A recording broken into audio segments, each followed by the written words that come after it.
So yeah, I feel it's a little bit like an Admiral Stockdale moment, if you remember who that guy was. Who am I and what am I doing here? But I've always heard about this group, and again, so pleased and happy to be here. And when Casey gave me the invitation to come speak to you all today, I thought, what can I talk about? For 25 years, I've been a professor at Trinity University, and I teach international business law there. So I thought, well, that's what I know. How could I somehow apply that to, a spiritual and sort of, community-based group like this? And so I thought about it a little bit, and it came to me. And so I titled this little talk, Infancia es Destino. Infancia es Destino is a Spanish phrase which means you're never really far from your roots. There's probably different ways you can translate it, but for me, that is really important. And my father really is the inspiration behind the talk today. He inspired me, and he inspired the last song that we'll sing tonight. But what he taught me was about interdependence and how people in the world truly are all in this together. And unfortunately, what we've seen in recent politics, particularly in the U.S., but in other places, is more of an isolationist bent and more of what I would call a bilateral approach instead of a multilateral approach. So I've been in New York for a few weeks up there visiting my daughter, and I went to a great lecture at the National Arts Council, which is a cool thing in Manhattan where it's lots of like-minded people, curious people get together, and they attend lectures given by experts. And this was a particular expert on the Hanseatic League. So it's okay if you don't know what the Hanseatic League is, but it was a Middle Ages league of all the city-states and trading peoples of Northern Europe. And it's how the people of Europe basically established their trading system, 1,000 years ago. And so, hearing that talk in my other travels through Asia and Africa, the Silk Road, you really realize that the things that we're looking at now with all of these trade deals and the tariffs and all of that, this has been going on for thousands of years. And what I also realized, and particularly in this lecture, is how important this type of international and multilateral relationship building is, because that's how we learn. That's how you learn new technology. That's how you share information, is through those ties. And severing those ties can be really devastating, I think, to the health of any group or nation or whatever it may be. And so thinking about that, I wanted to talk to you a little bit about what I see and what I talk to my class about, because that international trading system with Silk Road and started with Sumerians and going up through the Hanseatic League and into really the middle of the last century or the beginning of the last century when we had industrialization take place. And then we had in the 1920s a huge run-up in the stock market. Anybody sound familiar? And in 1929, of course, in October, we had the stock market crash, which was not only a U.S. crash, it was a worldwide crash. And if you know your history, you know that things like Adolf Hitler and other Stalin and other impacts really stemmed from that event. And what the U.S. government did in 1930, just a few months after the stock market crash in October, in all of its wisdom, the Congress then, two dudes, one named Smoot and one named Hawley, passed a law that basically said, you know what, this worldwide depression is really bad for our people. Everybody's losing their jobs. We need to protect our local people. So we're going to put up trade barriers for anything coming into the U.S. so that we'll just buy our own things, right? And that'll be great. And that was a classic example of what I would call static analysis. If we do this, then we'll be fine. Nobody will react to it. There won't be any reaction to it. Well, that was not the case, of course. That's not human nature. And so the U.S. raised those tariffs 60, 80% higher than what they were on average. And guess what the rest of the world did? They did the same thing. And so worldwide commerce, all of that and I'll use this, all of that travel and that communication and the relationships and everything just stopped for the most part. And so that's when you saw what happened in the worldwide depression in the 1930s, and that was followed into World War II, which many could argue, again, it facilitated Adolf Hitler. World War II happens. Half of the world gets blown up. Just a horrible, horrible, time. And what the countries coming out of World War II decided in around 1944, they got together in Bretton Woods, New Hampshire, believe it or not, a little town. I think it's a ski resort. And they were planning, what is the world going to look like after this war is over? And so they planned some things like the International Monetary Fund to help stabilize currencies and make sure that wouldn't be a problem. They planned, of course, the United Nations. They also planned a thing called the General Agreement on Tariffs and Trade, which is now known by the WTO. And the principles of the World Trade Organization are really important, and that's what I want to really focus the heart of this short talk on. Because the fundamental principles of the World Trade Organization, one of them is non-discrimination, okay? Non-discrimination, you can't discriminate against other countries that are in the group. And the group is not a small group. There are over 140 countries that have signed on to the WTO. And over time, since 1947 or so, tariffs went down from an average of, say, 40, 50, 60% down to 3% or 4% on average. And that's why you see so much world trade.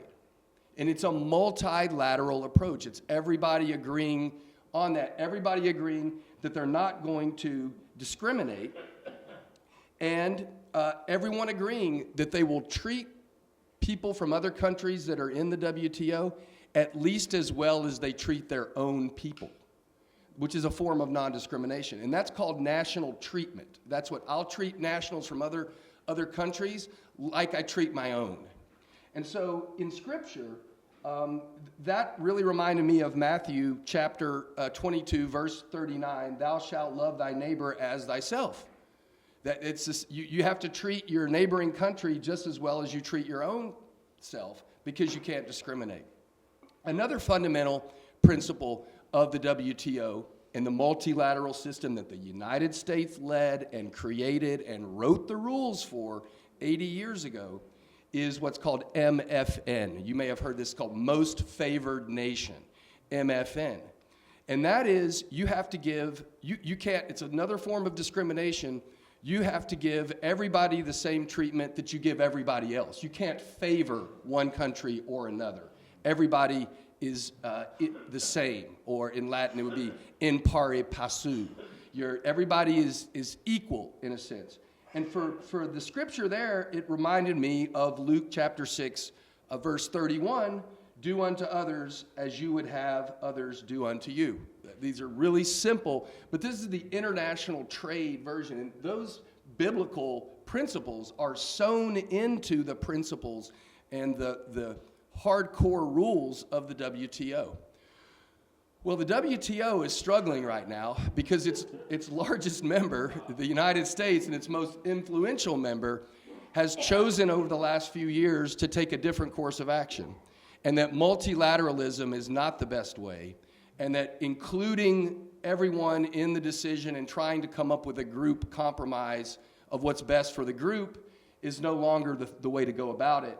And instead, bilateral, zero-sum type, winner-loser type, one-on-one relationships that becomes very complex and it becomes very adversarial, obviously. That's what we've got right now. And so what my dad taught me is the world is, it is a really big place, but it's also really interconnected. And as an international trade guy, I learned that from him. And so that's why I wanted to bring that message to you all today. hopefully we're not going to regress to anything like what we saw before, but that's what we all have to do is, we have to talk to people and say, hey, this is the way we need to go about this. This is important, and it starts with all of us. And so my dad was, like I said, he was a poor agricultural, sort of had a poor youth growing up in Arkansas, and he grew up in the Delta chopping cotton with my grandmother, who was illiterate. I'm the first person in my family to go to college. And so he went into the Air Force and went to Asia and spent 4 years in Asia and really saw the potential of Asia and how, the future might be. He kind of saw the future. This is in the late 50s. And so he started bringing products from Asia, Japan, Taiwan, later China, into the U.S. and into Mexico. And that's how I started, doing this. And he taught me that this multilateral approach, this worldwide focus, is the way to go. But he also told me a story, and this is the third song we're going to do, which is an original song. And unlike a lot of the original songs that I've written, which are about, partying or, a love interest or whatever it might, nature, the beauty of nature, this one was inspired by my dad. And it was a story that he told me that he had gone, and he was in Mississippi, and he was on a sales call out in the middle of the country, and he went to this country store, and he said, I understand that my people are like from here somehow, that I have relatives. He didn't grow up with a father, so there were questions about where he was from and all of that kind of thing. And so the store clerk said, do you really want to do that? Maybe it would be best for you not to go down that road and try to check that out. Those people are not friendly, let's say. And so he made the decision not to go down that road because that part of Mississippi, the nickname of it was Dark Corner.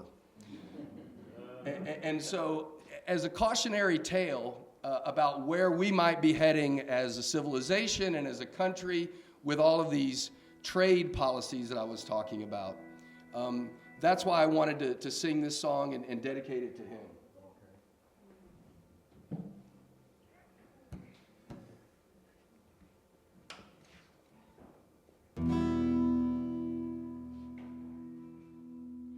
Don't go back to Dark Corner. Don't go out that way. Don't go back to Dark Corner. There'll surely be hell to pay. Don't try to ask no questions, not where or when or why. Don't even ask directions unless you want to die.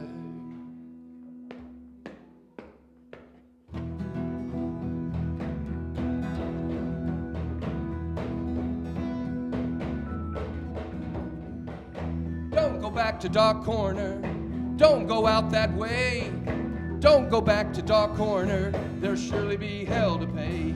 Don't try to ask no questions, not where or when or why. Don't even ask directions unless you want to die.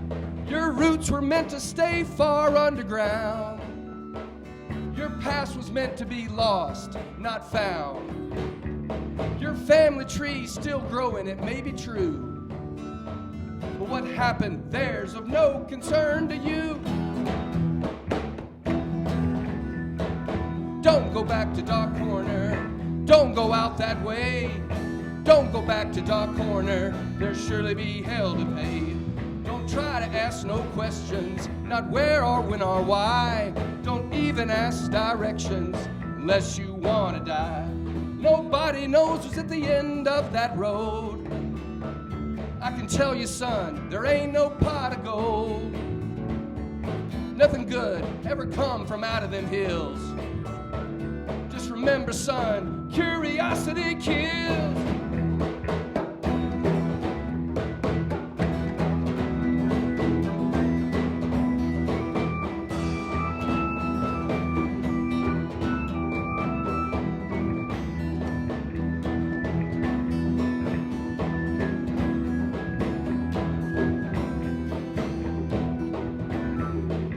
Central Mississippi, Eastern Arkansas, Northwest Alabama, where they never had no law.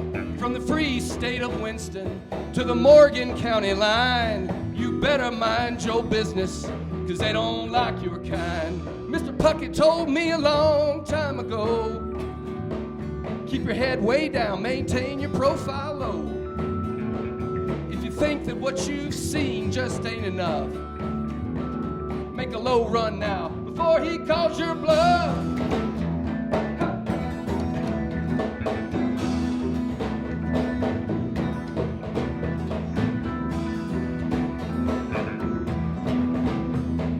Don't go back to Dark Corner, don't go out that way. Don't go back to Dark Corner, there'll surely be hell to pay.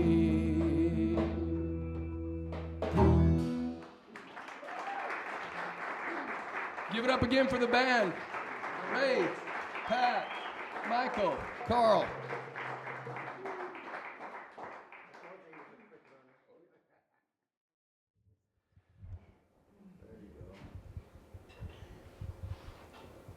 Well, I'm going to change the complete energy with, this is all very dynamic, but now let's go inside.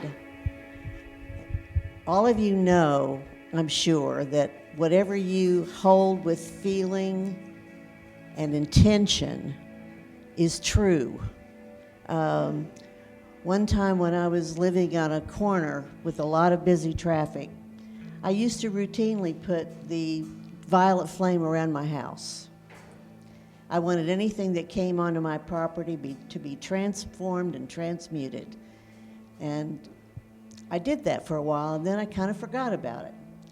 And one day, this psychic woman came to do a session with me, and when I greeted her at the door, she had big eyes, and she said, "Do you know that you have purple fire all around your house?"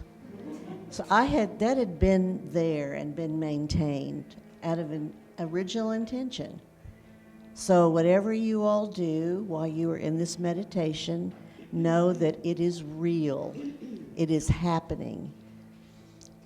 All right, so I'd like you to close your eyes, and I want you to focus on your heart. And breathe through your heart, in and out. As you breathe, imagine that the light there is growing and becoming very smooth and beautiful. Breathe through the front of your heart and the back of your heart, in and out, increasing the light with every breath.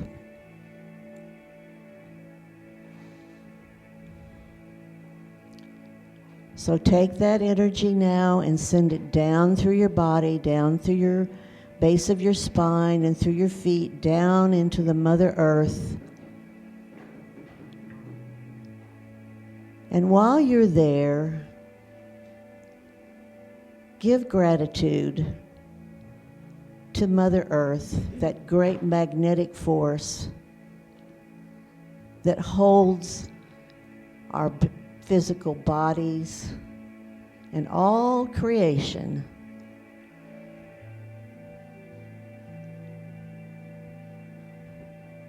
Feel that connection as she is you and you are her.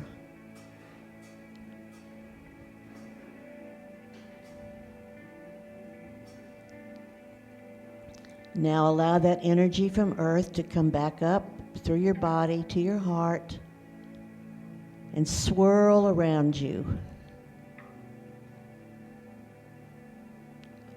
And now carry that same energy up, up, up, up through the crown,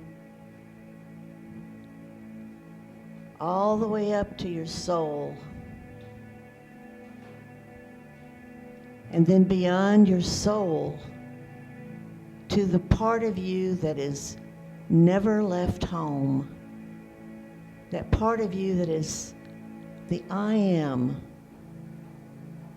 of all that is complete and electric and profound.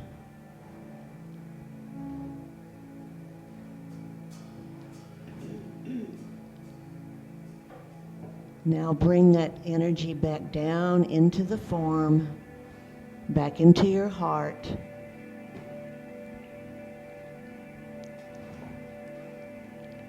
And now you are completely connected to all that is.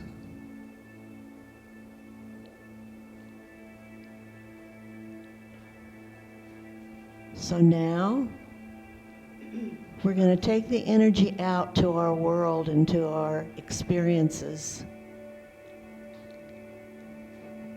So we're sending this out to all the first responders, all that care for people in their time of need.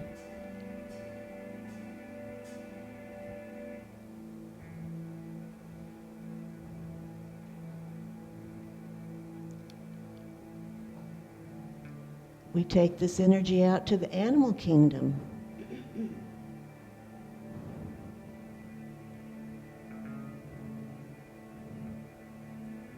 And to the children of the world. And those that parent and care for them.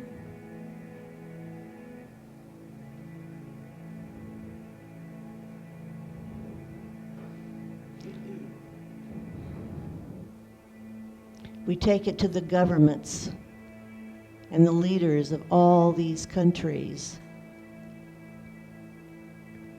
that they can find a place to join with one another and begin to create the harmony that honors all people, all situations, all races, all beliefs.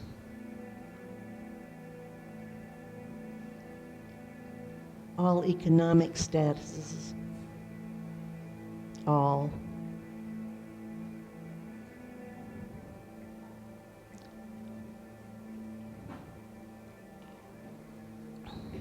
And now bring that energy into your own form. Let it fill the places that are hurting, physically, emotionally, mentally.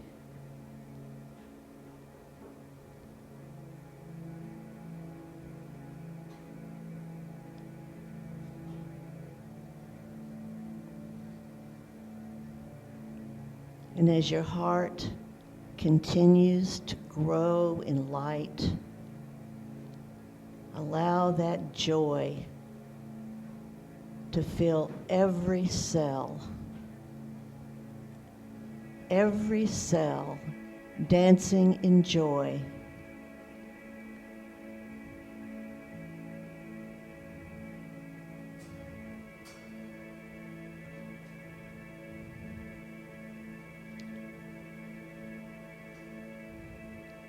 Ho.